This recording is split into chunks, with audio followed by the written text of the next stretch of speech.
ہے اس کے کہ یہ اپوزیشن جماعتوں کے ساتھ مذاکرات کرتے جاتے، اپوزیشن جماعتوں کے ساتھ مذاکرات کرتے، کوئی جی ڈی اے کے ساتھ مذاکرات کرتے،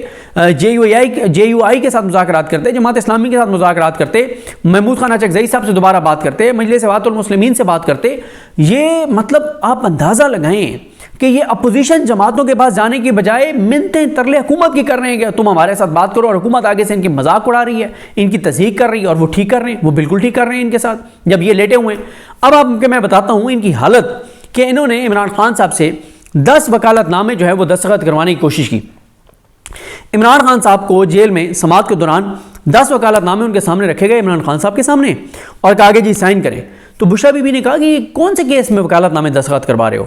تو بتایا گیا کہ جناب وہ پارٹی کہہ رہی ہے، یہ جو باہر پارٹی کی لیگل ٹیم ہے، کہ وہ خان صاحب کی طرف سے نا ہم نے پیٹیشنز کرنی ہیں اسلام آباد ہائی کورٹ میں کہ ہمیں پیمز ہاسپٹل، پولی کلینک اور سی ڈی ہاسپٹل اس کی سی سی ٹی وی فوٹیج دی جائے، ان میں کتنے زخمی آئے ان کا ریکارڈ دیا جائے، کتنے لوگ بلٹ انجری کے ساتھ آئے ان کا ریکارڈ دیا جائے، کتنے لوگوں کی ڈیتھس ہوئی ان کا ریکارڈ دیا جائے، سی سی ٹی وی فوٹیجز دی جائیں، ہمیں سیف سٹی کی فوٹیج دی جائے. اس طرح کی کوئی 9-10 چیزیں جو بہت سوشل میڈیا پہ پی ٹی آئی کے اپنے لوگ پریشر بڑھا رہے ہیں کہ یہ چیزیں نہیں کر رہے. تو اس پہ جناب انہوں نے کہا کہ اس پہ عمران خان کی طرف سے پیٹیشنز کرنی ہے. تو بشرا بی بی نے کہا کہ بھائی یہ بار پارٹی کا کام ہے، عمران خان کا کیا کام ہے کہ عمران خان کو آپ اس کے اوپر پیٹیشنر بنا رہے ہیں؟ آپ کے ذمہ بھی تو کوئی چیز ہے کہ آپ بھی تو کوئی چیز کریں. اور وہاں پہ ایک اور وکیل صاحب تھے، انہوں نے بھی یہ بات کی، انہوں نے کہا یہ درست کہہ رہے ہیں بھائی ہر کام عمران خان نے کرنا ہے، ہر لڑائی عمران خان نے لڑنی ہے. جس عمران خان کے نام پہ تم لوگ ووٹ لے کے اور آج انجوائے کر رہے ہو، ایم این ایز بنے بیٹھے ہو، تم لوگ سینیٹر بنے بیٹھے ہو، تم لوگ انجوائے کر رہے ہو، تم لوگ اپنے کام نکلوا رہے ہو، تم لوگ عیاشیاں کر رہے ہو، اس عمران خان کے نام پہ آنے والے جو بے گناہ لوگ جو مارے گئے ان کے لیے تم اتنا نہیں کر سکتے کہ تم خود کچھ کر لو. اور پھر بیرسٹر گور صاحب نے کل جو کرن خان رپورٹر ہیں انہوں نے اپنے ٹویٹر کے اوپر لگایا، اور میں نے اس کو کو ٹویٹ کر کے بھی لکھا، جس میں بیرسٹر گور صاحب فرما رہے ہیں کہ اگر کسی کا بچہ مارا جاتا ہے تو اس نے خود جو ہے وہ ایف آئی آر کرانی ہوتی ہے. اس سے بڑی مطلب ڈیمورلائز کرنے والی کیا بات ہے لوگوں کو جو عمران خان کے نام پر آئے تھے، کہ جس عمران خان کے نام پر آئے تھے اس عمران خان کی پارٹی کے جو باہر کرتے دھرتے ہیں وہ کہہ رہے ہیں اگر کسی کا بچہ مارا جاتا ہے تو اس نے خود ایف آئی آر کروانی ہوتی ہے. ہمارا کیا کام ہے اس حوالے سے؟ مطلب یہ حالات ہیں بیرسٹر گوہر صاحب کے، یہ حالات ہیں ان کے فیصلہ سازوں کے. دیکھیں میں آپ کو بتاؤں، جب میں کہتا ہوں نا کہ فیصلہ ساز اس وقت پی ٹی آئی میں 5 ہیں: بیرسٹر گوہر صاحب، سلمان اکرم راجہ صاحب، عمر ایوب صاحب، شبلی فراز صاحب، علی امین گنڈا پور صاحب. یہ 5 پی ٹی آئی کے فیصلہ ساز ہیں اس وقت. جو اگر باہر کوئی ہائی بھی کریٹ کر لیتے ہیں تو اس کا کریڈٹ بھی نہیں کو جائے گا، اگر کوئی ناکامی ہے تو اس کا کریڈٹ بھی نہیں کو جائے گا، پلس پوائنٹ بھی نہیں کہ نیگیٹو بھی نہیں کہ یہ ادھر سے ادھر نہیں ہو سکتے. تو اس لیے میں نے آپ کو بتا دیا کہ مذاکرات کے اوپر یہ پی ٹی آئی کے نیریٹو کو تباہ کر رہے ہیں، یہ اپنے لوگوں کو خود یہ وہ کر رہے ہیں، بزدلی دکھاتے ہوئے لوگوں کو ڈیمورلائز کر رہے ہیں کہ کچھ نہیں ہو سکتا، ہر چیز ختم ہو گئی ہے، لٹ پھٹ گئے ہیں، تباہ ہو گئے ہیں، ختم ہو گئے ہیں، حکومت نے بالکل وہ جو گولیاں چلائیں اس کے بعد اب کچھ نہیں ہو سکتا، اور بس ہم لیٹے ہوئے حکومت کے آگے اور ہم حکومت کے پاؤں پکڑ کر بیٹھے ہیں. تو مذاکرات سے نہ کچھ نکل رہا ہے، نہ کچھ نکلے گا، نہ ہی حکومت ان سے بات کرنا چاہتی ہے، نہ ہی وہ بات کریں گے. یہ صرف آنکھوں کا دھوکہ ہے تاکہ 26 نومبر سے تھوڑا سا جو ٹمپریچر ہے وہ نیچے آئے، اوورسیز پاکستانیوں کو بھی میسج آئے کہ مذاکرات شروع ہو گئے ہیں اور عمران خان اب جو ہے بالکل صحیح سائڈ پہ چیزیں جا رہی ہیں اور آپ کو ایسا مسئلہ نہیں ہے. تو یہ ہو رہا ہے سارا کچھ. اور باقی جو ہے میں نے آپ کو بتا دیا کہ لیگل محاذ کے اوپر اگر یہ کچھ کر رہے ہیں تو آپ بتا دیں حالت تو یہ ہے لیگل محاذ کے اوپر کہ 8 فروری والا کیس لگا ہوا ہے سپریم کورٹ میں، اور ایک بندہ پی ٹی آئی کا وہاں پہ نہیں گیا ہوا، کوئی ایم این اے، کوئی سینیٹر، کوئی فارم 45 والا، کسی کو نہیں بلایا گیا وہاں پہ. کہ کیا ہوتا ہے بھائی، ایک نیریٹو ہوتا ہے نا کہ آپ سارے وہاں جاتے، باہر پریس کانفرنسز ہو رہی ہوتی، ڈیجیٹل میڈیا والے کور کر رہے ہوتے، 150-200 MNAs, MPAs, ticket holders جو فارم 45 والے ہیں وہ 200-250-300 آئے ہوئے ہوتے، پورا ایک ایونٹ کریٹ ہو جاتا. نہیں گئے، بلکہ حامد خان صاحب کہتے ہیں مجھے تو پتہ ہی نہیں ہے. اگر یہ حالت ہے کہ 8 فروری والے کیس لگا ہوا ہے اور آپ کو پتہ نہیں ہے کہ وہ لگا ہوا ہے، تو اس سے زیادہ حماقت کیا ہے؟ لیگل محاذ کے اوپر اس وقت کچھ یہ نہیں کر رہے، پولیٹیکل محاذ کے اوپر کچھ نہیں کر رہے، ایجوٹیشن گراؤنڈ کے اوپر کچھ نہیں کر رہے. عمران خان نے جو سول نافرمانی والی بات کی ہے اس کے اوپر یہ خود خبریں چلوا رہے ہیں کہ یہ عمران خان غلط کر رہے ہیں، ہمیں نہیں کرنا چاہیے، یہ نہیں ہو سکتا، یہ ناکام ہو جائے گا. اور بھائی ناکام ہو جائے گا، اگر آپ خود یہ کہنا شروع ہو گئے کہ ناکام ہو جائے گا تو پھر تو بات ختم ہو گئی. تو یہ اس وقت جناب حالات ہیں، اپوزیشن جماعتوں سے یہ نہیں مل رہے. تو یہ ان کے حالات ہیں، یہ ان کی صورتحال ہے. اصل مسئلہ یہی ہے کہ ان کو اس بات کا پتہ ہے کہ ان سب کے عہدے خطروں میں، ان کو پتہ ہے کہ عمران خان نے ان کو کنٹینیو نہیں کروانا مزید، جو انہوں نے عمران خان کے ساتھ کیا ہے، جو یہ کر رہے ہیں، تو یہ ہے ساری حالات. اور یہ الٹا یہاں بیٹھ کے جو اوورسیز پاکستانی کچھ کر رہے ہیں اس کے خلاف بات کرتے ہیں، جو سوشل میڈیا کے اوپر پی ٹی آئی کے کچھ لوگ کام کر رہے ہیں ان کے خلاف بات کرتے ہیں، یہ تو ہمارے کنٹرول میں نہیں ہے، یہ تو لگے رہتے ہیں، یہ ہے وہ ہے فلاں یہ ساری چیزیں ہیں. تو یہ اس وقت جو ہے وہ صورتحال ہے کہ پی ٹی آئی کی کا باہر جو سٹرکچر ہے وہ دھڑام سے گر چکا ہے، کوئی اس کے اندر چیز نہیں ہے. مذاکرات والا میں آپ کو بار بار بتا رہا ہوں، یہ آنکھوں کا دھوکہ ہے، کچھ بھی نہیں نکل رہا. اور پی ٹی آئی اس کی تردید تک نہیں کر سکی کہ ہم نے حکومت سے کوئی رابطہ نہیں کیا. چینلوں کے اوپر ان کے پرانے بیانات چل رہے ہیں اور ایک پوری ایک وہ کی جا رہی ہے. تو اب جو ایک چیز ممکنہ طور پہ ہو سکتی ہے وہ یہی ہو سکتی ہے کہ کوئی انٹرنیشنلی چیزیں ہوں، کوئی انٹرنیشنل کوئی پریشر آئے تو ہے، ورنہ اگر آپ صرف جو ہے وہ پی ٹی آئی کی بات کریں گے تو پی ٹی آئی تو آپ اگر کسی کے پاس کاؤنٹر آرگومنٹ ہے تو ضرور کاؤنٹر آرگومنٹ دیں، ضرور نیچے کمنٹ کریں، مجھے بتائیں کہ یار تم غلط بیانی کر رہے ہو. پی ٹی آئی نے لیگل محاذ پہ یہ 10 چیزیں کر دی ہیں 26 نومبر کے حوالے سے، اور کتنے دن گزر گئے ہیں؟ تقریباً 15-16 دن. آپ بتائیں مجھے کہ لیگل محاذ پہ پی ٹی آئی نے یہ کیا ہے، پولیٹیکل محاذ پہ پی ٹی آئی نے یہ کیا ہے، اور پی ٹی آئی نے یہ بڑا زبردست کر دیا ہے، یہ بڑا زبردست کر دیا ہے. کوئی چیز نہیں ہے، کوئی معاملہ نہیں ہے. تو اس لیے یہ حقائق بتانا لوگوں کو بہت ضروری ہے. اس سے مایوسی ہوتی ہے، اس میں کوئی شک نہیں ہے کہ مایوسی نہیں ہوتی. لیکن میں آپ کو ایک بات بتاؤں، کل ہماری بڑی لمبی نشست ہوئی علامہ راجہ ناصر عباس صاحب کے ساتھ، اور اس سے پہلے میں ایک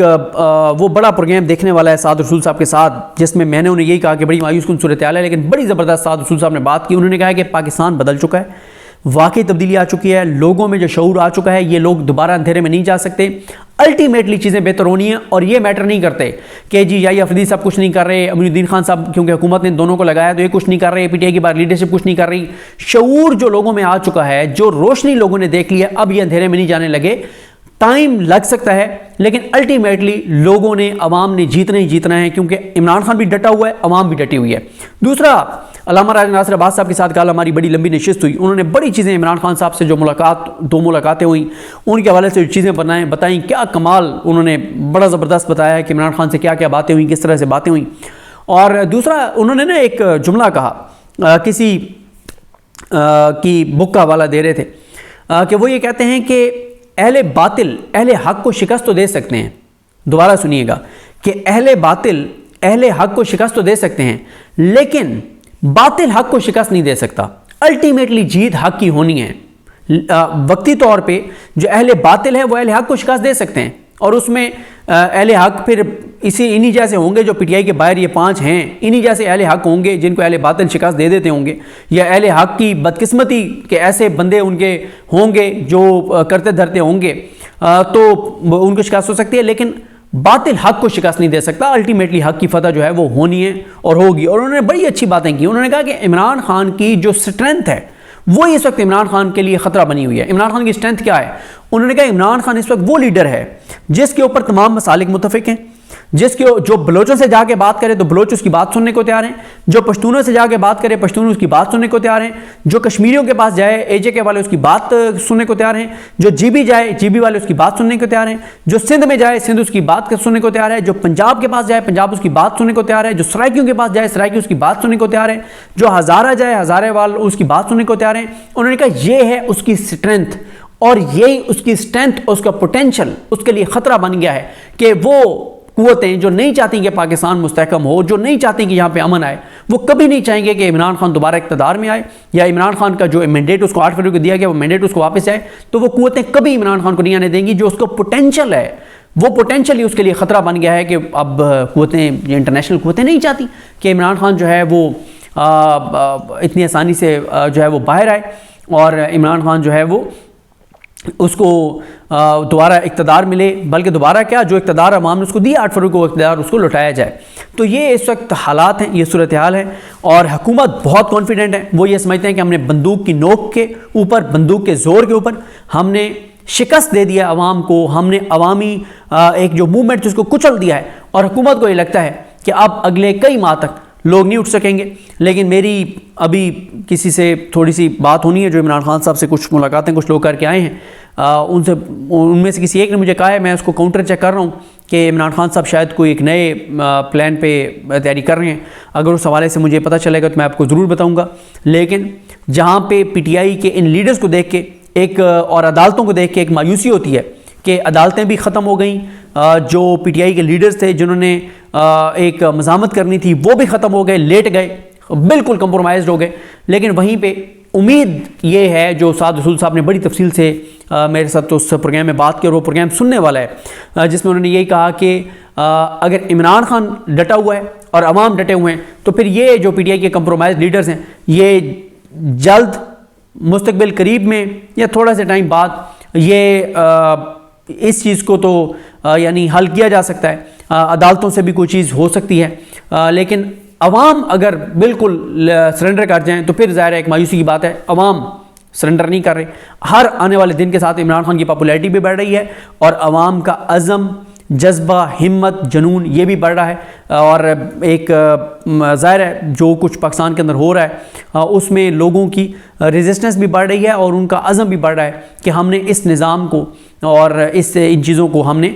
شکست دینی ہے اور ہم نے پاکستان کو اس مقام پر لے کے جانا ہے جو پاکستان ڈیزرو کرتا ہے. مجھے اپنے دعا میں یاد رکھیں. اللہ کریم ہم سب کا حامی ناصر ہو. اللہ حافظ. میں وہ کچھ کر سکیں اور اس میں لون انٹرسٹ فری ہے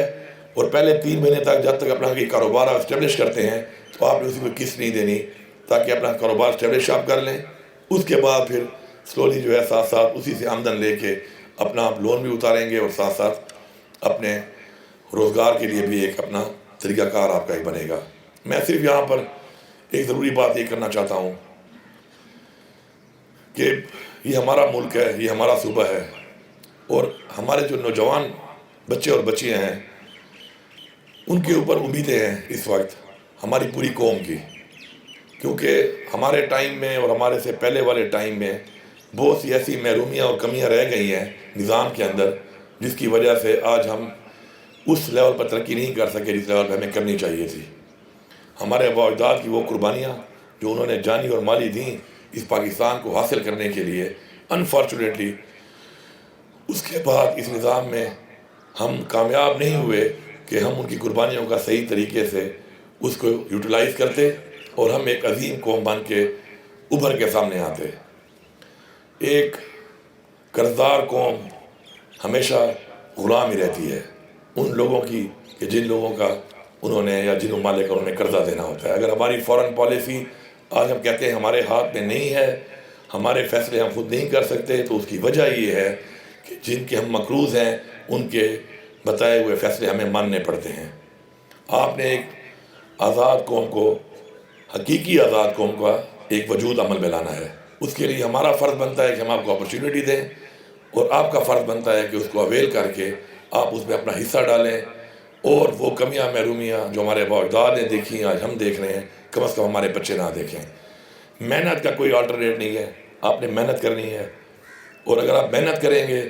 آپ کی نیت ٹھیک ہوگی, آپ کے دل میں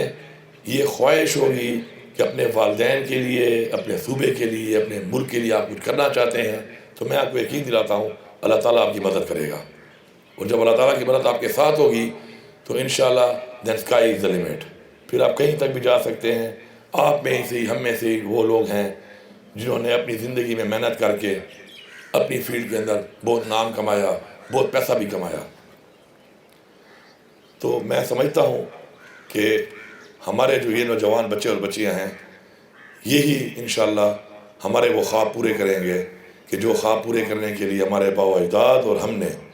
اپنے اپنے حصے کی محنت کی, لیکن ہم اس جگہ تک, اس معیار تک, اس لیول تک نہیں پہنچ سکے جتنے کی ہمیں خواہش تھی. تو ہماری خواہشات آپ سے منسلک ہیں, ہماری امیدیں آپ سے منسلک ہیں. انشاءاللہ ہم آپ کو سپورٹ دے رہے ہیں اور انشاءاللہ ہمیں یقین ہے کہ آپ انشاءاللہ آگے 2 قدم آگے بڑھ کے انشاءاللہ لیڈ کریں گے اور لیڈ کر کے انشاءاللہ اپنے صوبے کا, اپنے ملک کا اور اپنے والدین کا انشاءاللہ نام روشن کریں گے. بہت بہت شکریہ.